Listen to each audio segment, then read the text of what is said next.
The title of today's lecture, it's time for the heterosexual community to come out of the closet. It's time for the heterosexual community to come out of the closet. And I want to dedicate the lecture to my good friend Richard Harrison.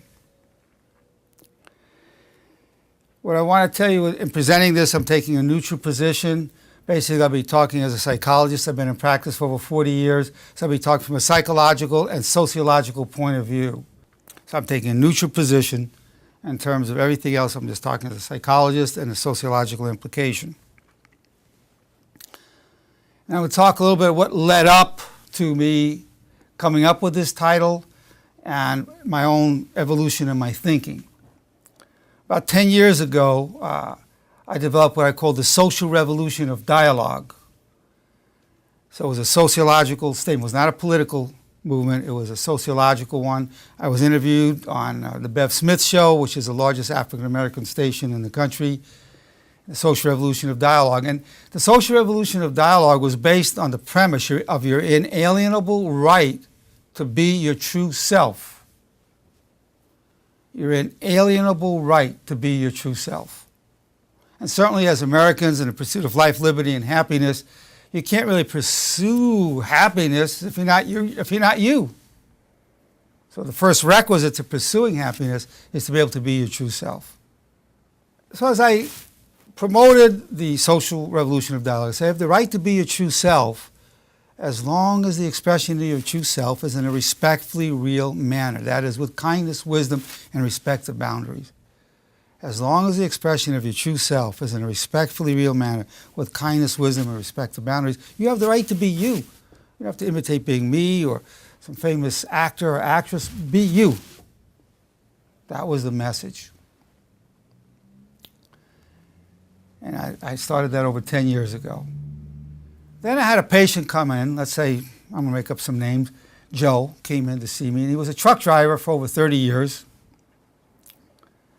And in one of our sessions, he said, you know, Dr. Nerenberg, when I'm home, I like to dress and put on a dress.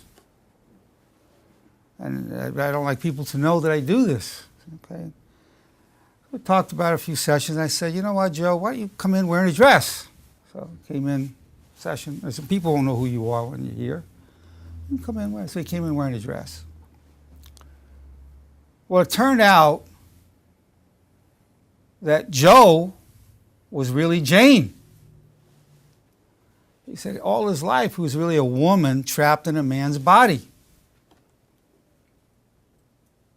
So over the course of the therapy, he had some hormonal shots, grew breasts, and allowed that feminine aspect to his character to show more and more. Joe became Jane. And legally changed his name. And to feel that he was really taking care of this in a manner that would be satisfactory in terms of really coming out, he went back to where he worked, and he was a Teamster.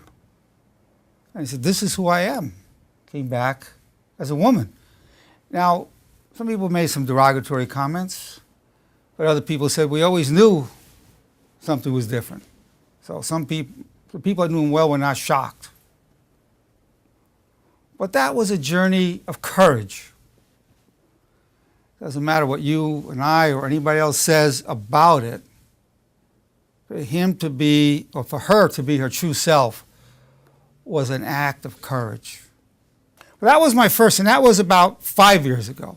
So 10 years ago, the social revolution of dialogue was initiated.